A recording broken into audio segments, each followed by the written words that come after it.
روز هفتم، برنامه از الناتان و نازنین باغستانی.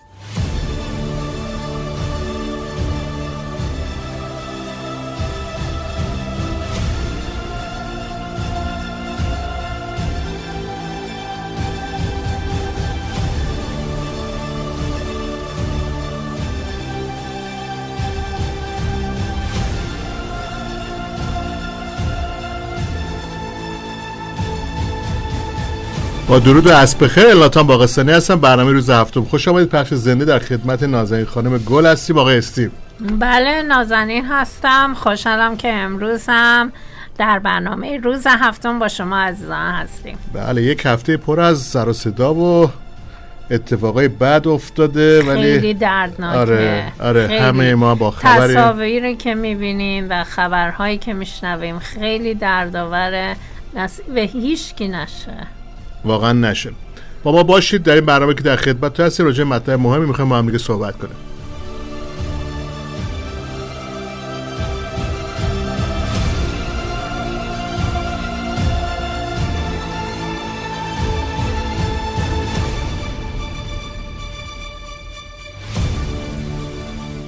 بله، همونطور که مطلع هستید در رادیو ما شماره واتساپ داریم نازنین جان که عزیزان میتونن بله، شماره واتساپ رادیو ونک 310 848 88 83 و اگه میخواین تماس بگیرین 818 835 1644 با رادیو تماس بگیرین. خوشحال میشیم که نظراتونو و صدای گرمتون رو بشنویم. بله، چه ما باشیم چه نباشیم این تلفن ها فعال هستن و امروز میخوایم با تمام این سر و صدایی که هست ادامه مباحث دو هفته پیش بریم جلو که راجع به شکست و پیروزی صحبت. امروز میخوام راجع به مطلب ترس و واقعیت شکست هم صحبت بکنیم که واقعا به معنا هم نیستش به سر بریم. آقای استیو، سقراط گفته که مردم ترسو در و دیوار را دشمن خودشون میدونن. از همه چیز و همه کس هم چی هستن؟ بیمناکن، میترسن. اما آقای ناپلئون بناپارت گفته کسی که از شکست خوردن میترسه حتما شکست میخوره. شنیدید میگه من این بدبخت میشم من شکست میخورم؟ واقعا اتفاق میفته. ما نباید در زندگیمون به سراغ شکست بریم یا ترس، بلکه بتونیم غلبه پیدا بکنیم که در این برنامه بیشتر راجع به موضوع صحبت خواهیم کرد.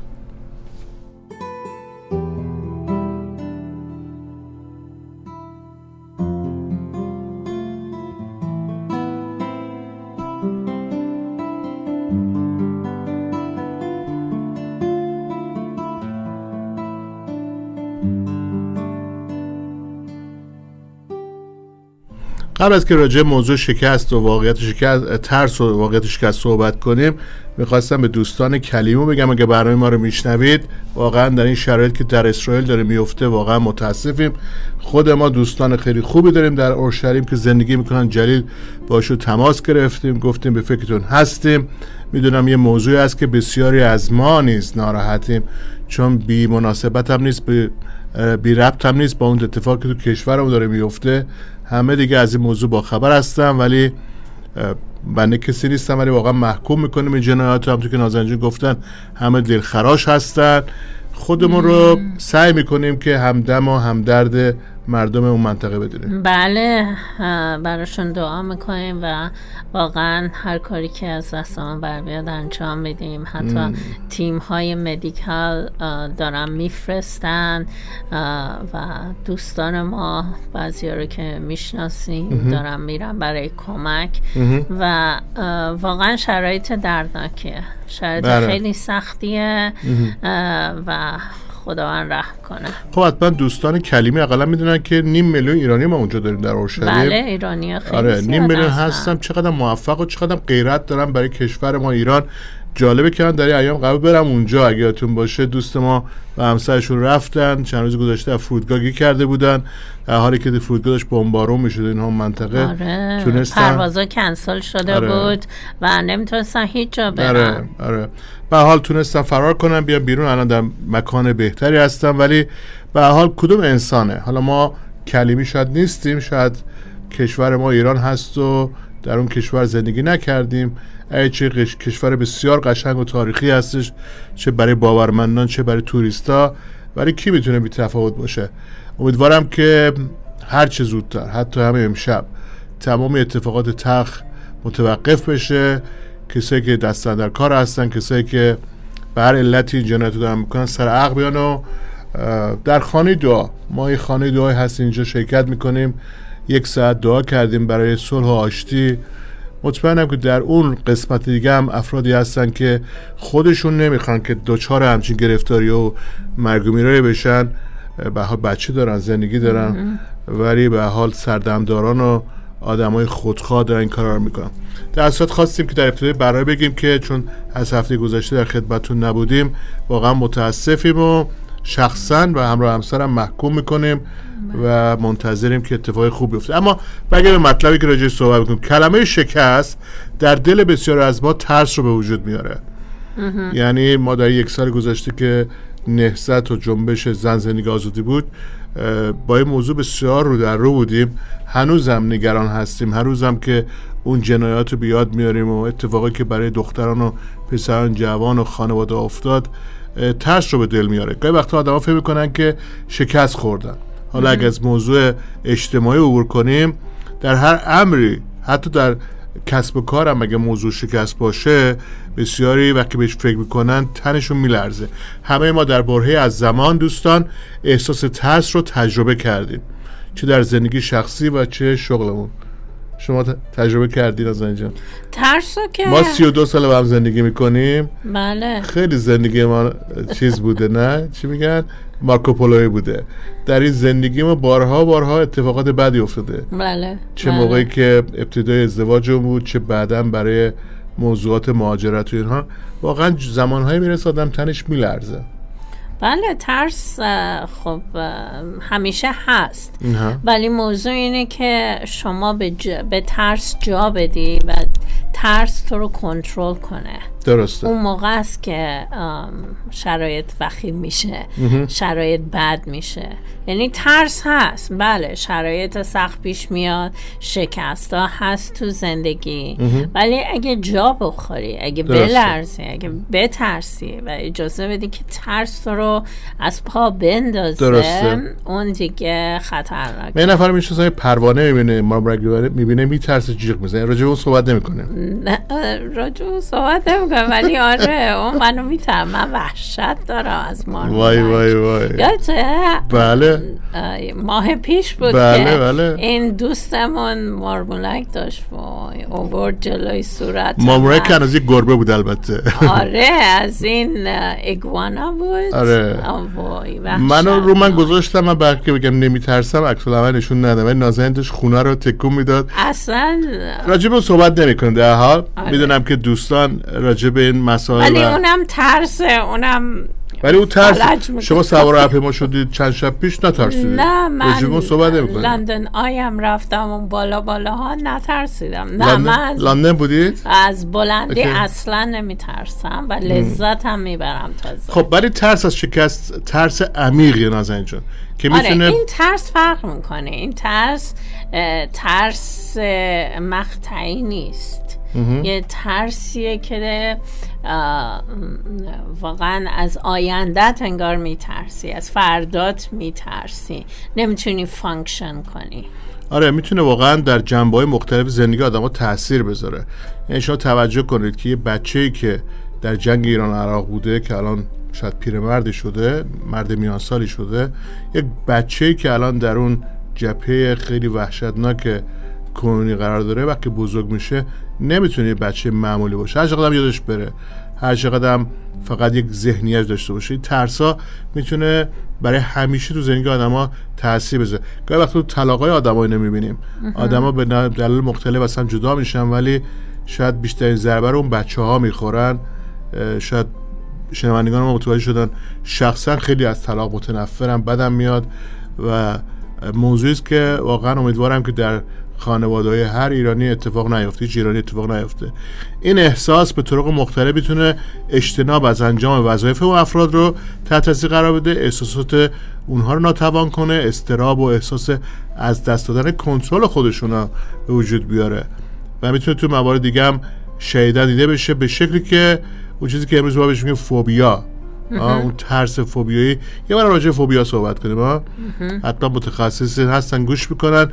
یعنی ترس بسیار شدید از شکست، چنان که حتی برای انجام کارهای خاص هم افراد فلج میشن. نظر جون برای ما شرقی ها و ایرانی ها و خاورمیانه ها به صورت خیلی حساس تر، یکی از دلایلش اینه که ما خیلی عوامل دیگه هستن که از اونا میترسیم، مثلا آبرو، حرمتمون، کسی نفهمه به طرف میگیم چرا نگفتی، مثلا بیماری میگه نخواستم کسی بفهمه، میترسیدم کسی بفهمه. آره. خب اگه بیماری باید بلا فاصله به دیگران بگی حالا چه اتفاقی میخواد بیفته.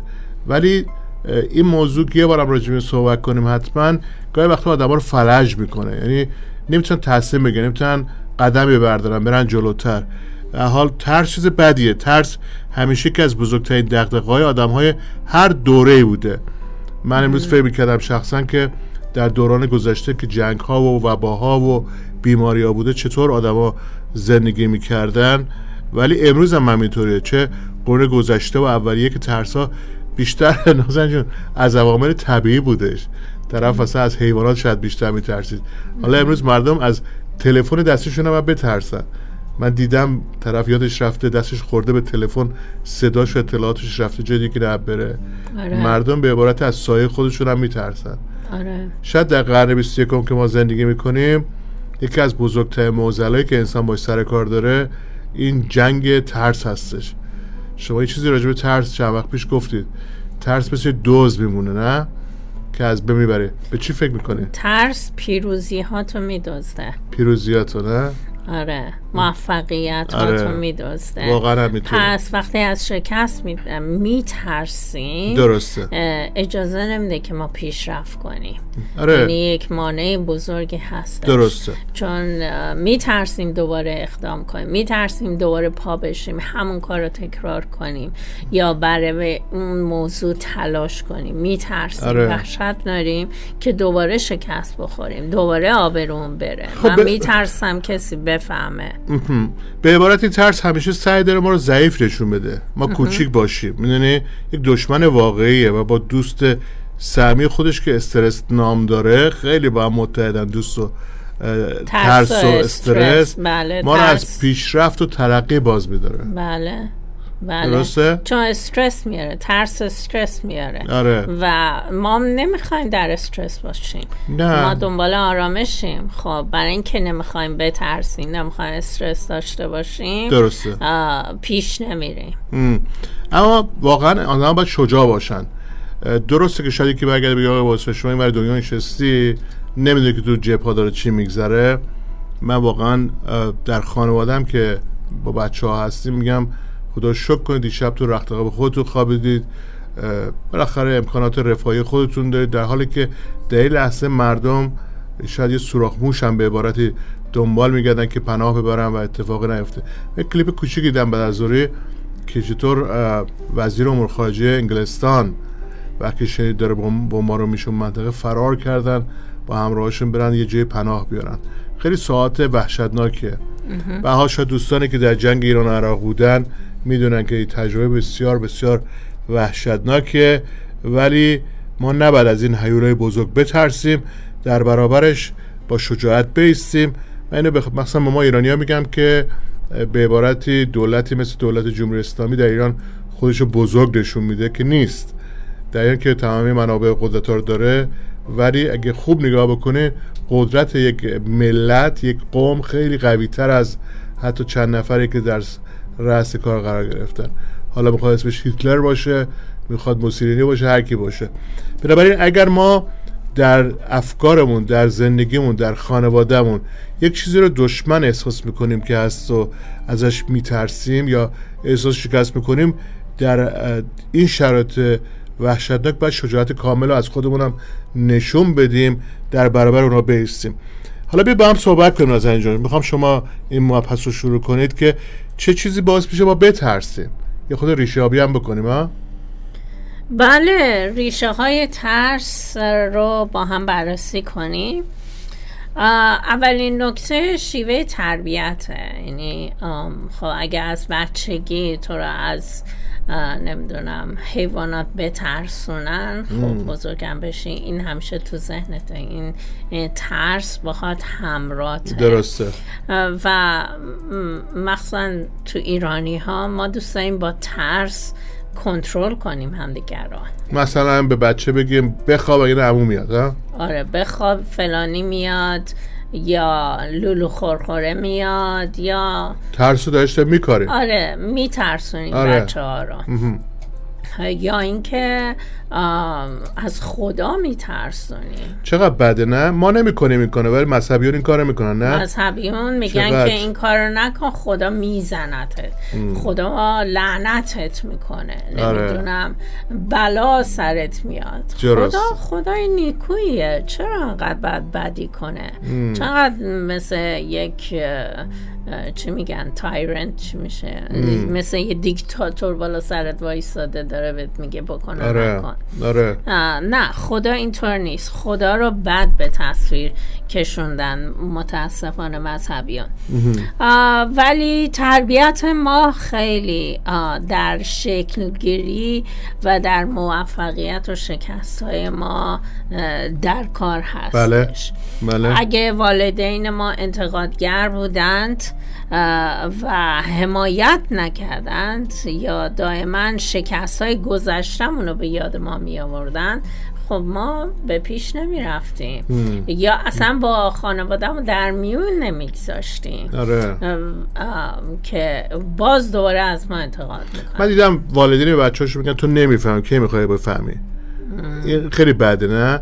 شما ناخودآگاه دارید ترس و یا شکست رو در فکر و ذهن بچه پرورش رو بزرگش میکنی. کی میخوای آدم بشی؟ تو دفعه قبل هم کاری کردی. ناخودآگاه این کارو میکنن ولی از طرفی زمین رو دارن وسیع میکنن، هموار میکنن که اون بچه حتی از کمترین چیزی هم ضربه بخوره بترسه. ولی بچه‌ای هم من دیدم که پدر مادر وقتی بچه میخوره زمین اونو در آغوش میکنن، فکرشو توجهشو به یه قسمتی که جلب میکنه، اشکال نداره حالا ببین، حالا با این نگاه کن، نه که از واقعیت فاصله بگیره ولی نه به این شکل که به جای برسه که فردا تو مدرسه امتحانش قبول نشد، اگه تو زمین بسکتبال نتونست دوتا گل بزنه، در یک جامعه نتونست بره جلو، احساس کنه بدبخته. من فکر نمی‌کنم کسی در دنیا به دنیا آمده شکست خورده باشه مگر خود اون شخص بپذیره که من شکست خورده هستم. یعنی چیزی به نام شکست وجود نداره، حتی در ورزش، حتی در هنر، حتی در آموزش و پرورش. درسته ما متوقف میشیم ولی بی‌معنی نیست که ما به درد نمیخوریم. چه بسا که ما دیدیم به فرض تیم فوتبال امروز باخته با یه گل، 2 گل، ولی بازی بعدی اتفاقا خیلی قوی هم برده. نه پس چیزی به نام شکست رو ما بهش میدون میدیم، زمین میدیم. و جالب دشمنای ما، حالا اگه انسان ها هستن، اگر شرایط هستن، طوری خودشونو بزرگ نشون میدن که ما اتفاقا از رفتن به جلو بترسیم. ولی بازم میخوام بگم خیلی معتقدم شخصا که ما هستیم که تصمیم میگیریم که بپذیریم یا ردش کنیم. بله. و در بچگی اگه ما میترسیم از اشتباه کردن و این در ذهن ما کاشته شده که ما نباید اشتباه کنیم، نباید شکست بخوریم، این جلوی پیشرفت ما رو میگیره. درسته. اگه بپذیریم. و برعکس ترس ریسکه. درسته؟ وقتی ریسک برمیداری یعنی پا داری میذاری رو ترس و اجازه نمیدی که ترس بر تو مقابله کنه. درسته. مغلوب بشه. ولی باید ریسکی باشه که با مطالعه باشه. نه؟ بله. شما توی پشت خودتو بزنی پای میگی من می‌نازم احتمالاً نمیخورم. نه اون که ریسک نیست، اون حماقت. قبل از که آمبولانس بیاد اونجا شما خلاصه. نه، ریسک کردن برای اینکه قدم‌های بزرگتر برای پیروزی برداری تو باید ریسک کنی. درسته. بعد خیلی کارها رو انجام بدی که میترسی انجام بدی. درسته؟ و به اون میگن ریسک. پس برگردیم به شیوه تربیت که خیلی مهمه و خیلی کمک میکنه که ما نترسیم از شکست. دومین مورد که علت ترس های ماست حوادث تروماتیکه. میدونم شما راجع به این تحقیقات خوبی دارید. راجع به تراما بله کلاس‌های مطالعه و رفتید، درسایی سمینار، داشتم. بله. تراما یعنی رویدادهایی که آسیب دیده، روان ما رو آسیب دیده، فکر ما رو، و این رویدادها همیشه در ذهن ما مونده، در فکر ما، چقدر تو ایرانیا تراما زیاده، جان ما. نه؟ آخ بله. مثلا در کشور مثل افغانستان که متاسفانه تا تکون میخورن اتفاق و حادثه بدی صورت میگیره. تازه 2 هفته پیش فهمیدن که یه زلزله اومده، هنوز جمع نکردن خودشون، دوباره اتفاق بدتری افتاد. بله پس لرزه. اینا تراماهای بدی رو در ذهن. تراما. آره. یه بچه رو ببین، تصورش رو کن، این بچه یه دفعه نصف خانواده‌اش رو تو زلزله از دست میده. متاسفم. خب این صدمه دیده، این تراما باش همراه هستش. بله. و واقعا خیلی خودش باید تلاش کنه تا از این تراماها آزاد بشه. اطرافیان هم باید کمکش کنن. بله. وگرنه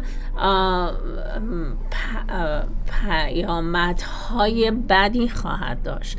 همین بچه ها که تراما زده هستن، اینا خشم درونی دارن که وقتی بزرگ میشن به جامعه آسیب میزنن. همینه که یه دفعه یه اسلحه برمیدارن نصف اون جامعه رو میکشن یا اتفاقات ناگواری انجام میدن. درسته. چرا؟ چون این تراما و این خشم درشون مونده. از زمان دنیا و خدا آدم ها عصبانی هستن و حق هم دارن، باید تراپی بشن تا اینکه از این تراماها آزاد بشن.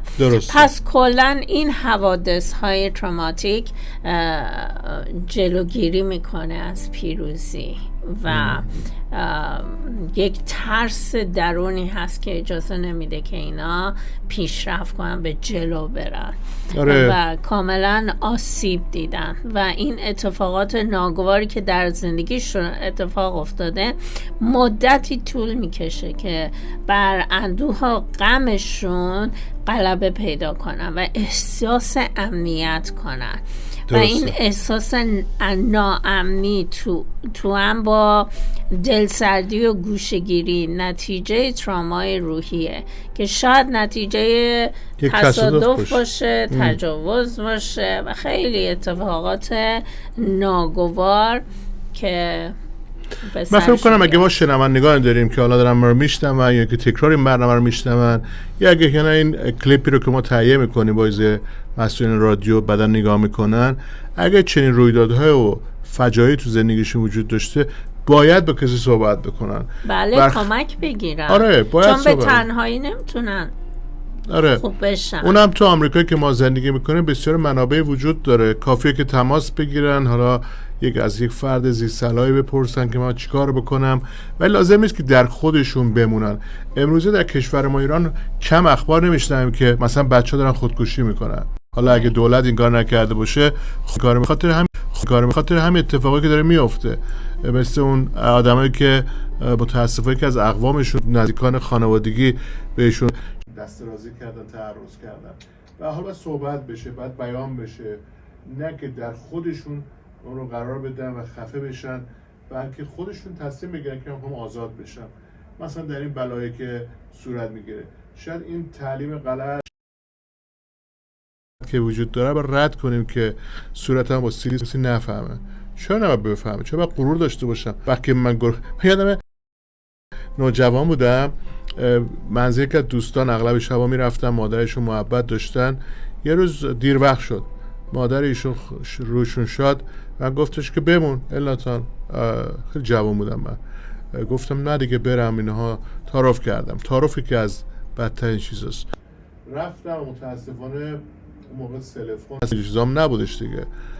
در خانه‌ای که ما در سرسبی مستاجر بودیم صاحب خانه پشت در انداخته بود و من بودم اگه بزنم آیفون هم اونا بیدار میشه هم مادر بیدار میشه.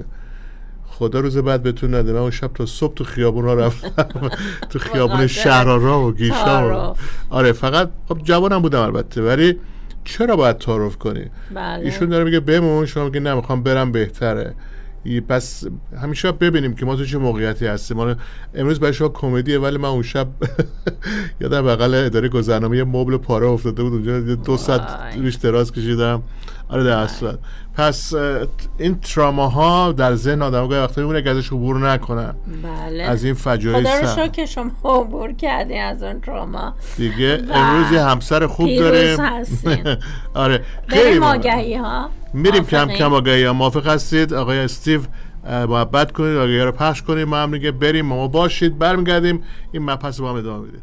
برمیگردیم در خدمتتون هستیم. الاتان باقستانی هستم به همراه همسرم نازنین جان. آگهی رادیو رو شنیدیم. همونطور که میدونید راجع به مبحث ترس در شکست داریم صحبت میکنیم. به جای رسیدیم که گفتیم بیم علت شکست ها و ریشه های ترس رو با هم چک بکنیم. قبل از که بریم یک موزیک ویدیو قشنگی رو که البته برای شما صوتی خواهد بود بشنویم، میخوام به نکته‌ای که اشاره کنم نازنین که راجع به آزار و اذیت در کودکیه. گرچه به موضوع تراما که نگاه کردید یه مقدار به هم مربوطه، ولی خیلی از افراد هستن که قربانی آزار و اذیت‌هایی هستن که در دوران کودکی خودشون بودن، تحقیر شدن، به خاطر شکست‌ها به طور کلی آسیب‌های کودکی درشون به وجود آورده که بعضی از اونها ماندگاره. حالا ما شاید مردم عام دارن میگن طرف عقده‌ایه، ولی آخه عقده‌ایه که شاید جوکه، یه تمسخر و اینها هست، ولی واقعا یک اتفاق پشت اون بوده. یک حادثه‌ای بوده و در واقع در اینجور افراد گاهی وقتا تصوری به وجود میاره که شکست مترادف هست با تمسخر و تحقیر شدن. احساس میکنه دوباره من دارم تحقیر میشم. احساس میکنه که اگه مثلا تو خونه من پدر خوبی نیستم، نتونستم نیازهای بچه‌هام برآورده کنم، اگه من همسر خوبی نیستم برای خانومم شوهرم، پس من تحقیرم، پس من خیلی کمم، من به درد نخورم، یک چیز اضافه هستم. پس نهایتاً چنین افرادی ترس رو در بزرگسالی هم به خودشون دارن حمل میکنن. نمیدونن کجا اومده، شاید نمیتونن تصور کنن که ببین مشکل کجاست، ولی یک ترسی که شاید مخفی در دل او شخص قرار گرفته، حتی شاید مدیرعامل یک شرکت هم باشه، یک اداره بزرگ هم باشه، ولی در او نهفته هستش و شاید این باعث بشه که حالا اون چیزی که شما میگید تراما، ولی باعث بشه که دست به هر کاری هم میزنه با ترس و دلهوره باشه.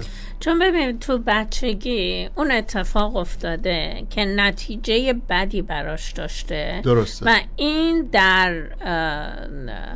در ناخودآگاهش این ثبت شده. درسته. خب که من اگه این کار رو بکنم اون تجربه منفی رو باز خواهم داشت. درسته. پس هی اوید میکنه، هی مواظبه که اون اتفاق نیفته، مواظبه که اون شکست اتفاق نیفته، مواظبه که آبروش نبره، مواظبه که مردم پشت سرش بد نگن. خب این ترس درش هست، چون که نمیخواد اون نتیجه بدی که در بچگی تجربه کرده اتفاق بیفته. شاید خودش هم ندونه، شاید هم بدونه.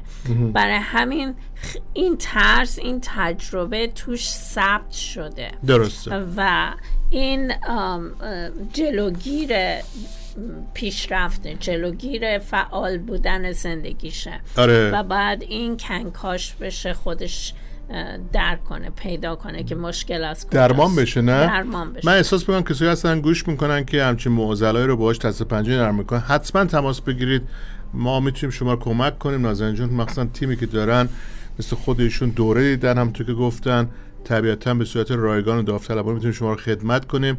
ولی قبل از اون بریم یک موزیک ویدیو رو بشنویم. خانم الین سرگسیان که دوستای ما هستن که در شمال کالیفرنیا زندگی میکنن، به خاطر که از اقلیت‌های مذهبی هستن، ایشون و پدرشون مخصوصا در ایران خیلی جفایی در توسط مذهبیانی که در رأس کار هستن. کاش که این موزیک ویدیو رو بتونید ببینید اگر در یوتیوب بگردید، ولی تجربه تلخ خودشون رو و اتفاقی رو که تو زندگی خانمشون افتاده تحت یک موزیک ویدیو در آوردن به نام نترس. بریم با هم دیگه این موزیک ویدیو رو بشنویم، برمیگرده پیغام قشنگ داره، با ما باشید، راجع به مطلب ادامه میدیم صحبت. بله نترس چقدر شعر زیبایی بود که نترس. میدونید داوود پادشاه در مزامیر میگه که هرگاه میترسم به تو اعتماد میکنم. درست. به خدا نگاه خودم رو به تو میندازم. بله. و در کتاب مقدس خیلی و گفته نترس بله. به من اعتماد کن، به من نگاه کن. حقیقتا تبریک بگیم به الین جان. میدونم با سختی این آهنگو ترانه خوندن، سرود خوندن، ولی پیغام خیلی زیبایی داره. اگر الین ها میتونن از این ترس عبور کنن، شما دوست شنونده ما میتونید عبور کنید، کافیه که تصمیم بگید. یک نکات دیگه که میخوام اشاره کنم قبل از که بریم در این وقتی که مونده ببینیم چطور میتونیم برای این ترس غلبه پیدا کنیم.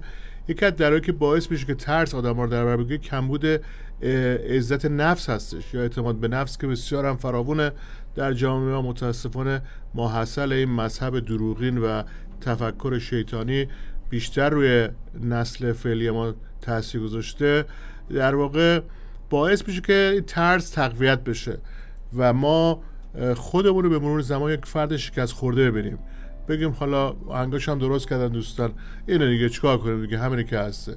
جوک هم میگن، به آذری هم میگن، همین کارم میکنن و نمیدونن که انسان آفریده نشده اصلا که بخواد شکست بخوره. شکست مال انسان نیست، انسان زمین میخوره. ما 2-3 برنامه راجع به موضوع صحبت کردیم، ولی قرار است که بترسیم. خب حالا خوردی زمین. پس صحبت کرد که علت ترس چیه. حالا ترس همونو بشناسیم. آیا این ترس از ترامایی که در بچگی اتفاق افتاده؟ آیا این ترس تربیت ما بوده؟ آیا این ترس ارثی به ما رسیده؟ آیا از اثر فرهنگ ماست و جامعه ماست که در اون بزرگ شدیم؟ ترس هامون رو بشناسیم. آره که خیلی از اینا اشتباهه، اصلا درست نیست. بله کاملا اشتباهه. ولی اگر ما نشناسیم، اگر ریشه یابی نکنیم، اگر ندونیم ترس از کجا اومده، نمیتونیم که آزاد بشیم از این ترس، نمیتونیم که شفا پیدا کنیم و در زندگی ادامه بدیم، موفق باشیم. پس درس هامونو بشناسیم و ریشه یابی بکنیم که شاید هم اشتباه فکر میکردیم، بی خودی به اون مسئله کردیت دادیم و بی خودی خودمون رو در واقع در ترس دیدیم. یک از چیزی که من میخوام بگم راجع به که چطور برایش ترس غلبه پیدا کنیم که خودمون سرزنش نکنیم، در عوض بر ترس خودمون غلبه پیدا بکنیم. سرزنش کردن خودمون و دیگران اصلا راه چاره نیستش. شما به صبح تا شب بگید جمهوری اسلامی بده، اوکی، خودشون هم میدونن بدن، ولی اینکه ما نشستیم 40 خورده سال میگیم بده و میگیم داریم آگاه سازی میکنیم، دیگه چیکار باید بکنه جمهوری اسلامی که ثابت بکنه که بده؟ دارن اونور دنیا جایی که کیلومترها با کشور ما فرق میکنه، مردم دارن کلیپ میذارن میگن ببینید ما هنوز این پل درست نشده، هنوز حقوق نمیتونیم بگیم، رون کار نمیکنن، دارن میگن اونور باید کشور اسرائیل از بین بره. پس چرا باید ما بشینیم فقط سرزنش بکنیم؟ بعد در برابر اونو بیستیم. حالا من نمیخوام اینجا فتوای چیزی صادر بکنم، بلکه بیستیم، ریشه یابی کنیم و مضطرب نباشیم. چه دلیلی وجود داره که مضطرب؟ بزرگترین افرادی که در طول تاریخ بودن که در عصر خودشون قهرمان‌ها شناخته میشن کسایی بودن که گفتن ببینید یا زندگی یا مرگ. حالا من مخالف شعارم که ایزا میدن میگن یا مرگ آزادی، من میگم چرا باید بگی یا مرگ آزادی؟ بگو زنده مونم، آزادی هم میخوام، چرا باید بمیره؟ خیلی از این شعار میدن بعد برای پپسی هم میخورن و بمونید. برای چی باید بمیرید؟ شما حقتون مردن نیست، حقتونه که بتونید پیروز باشه، پیروزی تجربه کنه. ولی از طرف دیگه سرزنش کردن خودمون است، سرزنش کردن پدرانمون، مادرانمون. خیلی خوب اونا اشتباه کردن، شما چرا میخواید جا پای اونا بذارید در اشتباه برید؟ اونا در مذهب عقیده غلطی بودن، شما چرا این کارو میکنید؟ پاشید بگید من نمیخوام، میخوام برم جلو و غلبه پیدا کنم بر هر طرزی که در برابرتون هست. بله دقیقاً. بله. پس برای مقابله با ترس از شکست برنامه ریزی و آمادگی ضروریه، خیلی مهمه. بسیار مهمه. بله، ما باید برنامه ریزی کنیم. شاید لازم باشه که آماده باشیم تا بدترین شرایط هم تجربه کنیم. شاید مواجه بشیم. شرایط یعنی برای پیروزی تلاش کردن آسون نیست. بله. ترس ها در 80% مواقع اتفاق نمیافتن. من برنامه صبح رادیو وانک گوش میکردم، سرکار خانمی که بودم و آقای جامعه‌ای که صحبت میکردن، شنیدم که خیلی از کلیمی های آمریکا و حتی غیر یهودیا میگن آقا بریم اسرائیل بجنگیم. خب اینا میتونم بگم به ما چه مربوطه؟ ما اینجا زندگی میکنیم، اونجا که نیستیم که. شما معترضید پاشید بیرون، ولی میگم میخوام بجنگیم. اون ارق ملی رو دارن و دیدم که سرکار خانم گفتن چقدر مهمه که ما اینجوری باشیم. پس من خواهی بگم خیلی از این ترس‌ها اشتباهه، دروغه. در واقع اون کسی که داره خودش رو خورخور نشون میده عددی نیستش. مثل اینایی هستن که توی رینگای بوکس میرن هنوز نیومدن وسط داره قلدری میخونه ما هستیم. ببینید طرف یا اینجوری میکنه میخوره زمین. لزومی نداره ما بترسیم. من خواهم یه مطلبی که بگم چون برنامه داره تمام میشه اینه که از شکست درس هم بگیریم. پس شاید شکست همیشه بد هم نیستش نازنین جان. در اون شکست هاست که ما راجع به موضوع چند هفته صحبت کردیم. بله. انیشتین میگه که ترس از مرگ بیهوده ترین ترس هاست. از مرگ چرا باید بترسیم؟ برای کسی که مرده ترس از تصادف بی‌معنی هم هستش. آره دیگه. چرا باید بترسیم؟ میدونی مایکل جردن که خیلی ما میشناسیم به عنوان یک مرد موفق گفته که میتونم شکست رو بپذیرم.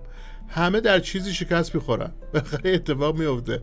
آنچه نمیتونم بپذیرم اینه که کاری نکنم. واو. چون من که فکر میکنم شاید شکست بخورم بشم یه جا بگم چی میگن این روزها؟ میگن که بعضی از مردم جامعه ما هستن جامعه خاکستری هستن. چرا باید بترسم؟ ترس یک توهمه. ما هستیم که بگیم این موضوع ترسناکه. من دفعه بعد این مارمرک آوردن یه رنگش میکنم شبیه قناری میکنم اینو بغلتون ترسناک نیستش. نباید ترسیدش. زمان ما ولی من میترسم. حرفش هم میزنی ترم میلرزی. یادم میفته که یه ساعت حرف زدیم راجع به ترس دارن. ولی زمان ما محدود دوستان، پس اون رو باید نادیده نگیریم. باید علاقه خودمون رو مواظبشون باشیم، تلف نکنیم، اسیر تعصب نشیم که بازم با نتیجه تفکر دیگران زندگی کنیم.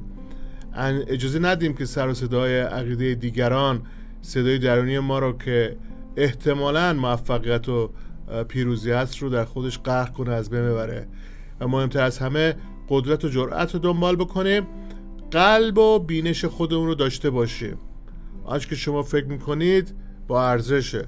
مثلا اگه در راستای انسان دوستی باشه و فکر کردن به فکر احساس ما در مورد موفقیت دیگران باشه، اونا میدونن که شما واقعا ما میخوایم کی باشیم. پس نباید ترسید. بیایم با هم میگه تصمیم بگیم مثل مایکل جردن، مثل انیشتین ها، افرادی که برای ما یک اسطوره هستن، شاید به ترس بگیم نه. ترس در فرهنگ لغات من، در خانواده من جای نداره. من میتونم، من موفق خواهم شد، من پیروزم، چون اونی که خدای من آفریده یعنی من قدرت همه چیزو دارم. بله. شما میتونید نازنین جون اون دوستمون رو بغلش کنید. من وایف بغلش کنم. من میتونم. نمیخوام. خیلی جالب داره بگیم میگن نمیخوام. پس موضوع اینه که خیلی از ما این نیست که از اون چیز میترسیم، موضوع اینه که ما نمیخوایم. شما میتونی ازدواج موفق داشته باشی، شما میتونی کسب و کار موفق داشته باشی، فقط بخوای. بله. کلید در خواستنه. بله. ما ایرانی‌ها از شکست نترسیم. ما ایرانی‌ها بگیم چی؟ خواستن توانستن است. بله. زنده باشی. بله. واقعا ترس جلوی زندگی کردن ما رو میگیره. فلج میکنه. بله. خیلی ها از مرگ میترسن. خیلی ها از حیوانات میترسن و این ترس واقعا جلوی شادی اونها رو میگیره. آخه حیف نیست؟ بله. این زندگی میتونه لذت آور باشه، این زندگی میتونه شیرین باشه، ازدواج تو میتونه شیرین باشه، ولی چون 2 ازدواج قبلی شکست خوردید حالا میترسید برای این ازدواج دیگه. میدونید این ترس اونی که 2 ازدواج که طلاق گرفته بشه باش صحبت کنه. بخشی مشکل دارم. خب یه مبحث شروع کردید که ما باید به رادیو بنک بگیم 200 وقت بدید. نه خب بله، ولی صحبت من سر یه جای اشکال داره. شما نباید دوباره ازدواج کنی، باید حلش کنی. بله باید حلش کنی و بدونی که ترسات چیه، بدونی که ضعفات چیه که باعث 2 شکست خورده تا اینکه بتونی جلو بری. ولی حرف من اینه که اجازه ندید شکست لذت زندگی ازتون بگیره. بله. پس میمانیم هفته زنده دیگه خواهیم بود. شکست هم نمیپذیریم و ترس هم از خودمون دور میکنیم. امیدوارم هفته بعد که برمیگردیم خدمت شما شنوندگان عزیز ما واقعا خبرهای منفی نباشه، صلح برقرار بشه در خاورمیانه، در اسرائیل، در اون نوار غزه و در هر جا که هستی پیروزی با شما باشه. تشکر از فراوان از آقای استیو عزیز. شما رو به دست خدا میسپارم. موفق باشید. خدا نگهدار.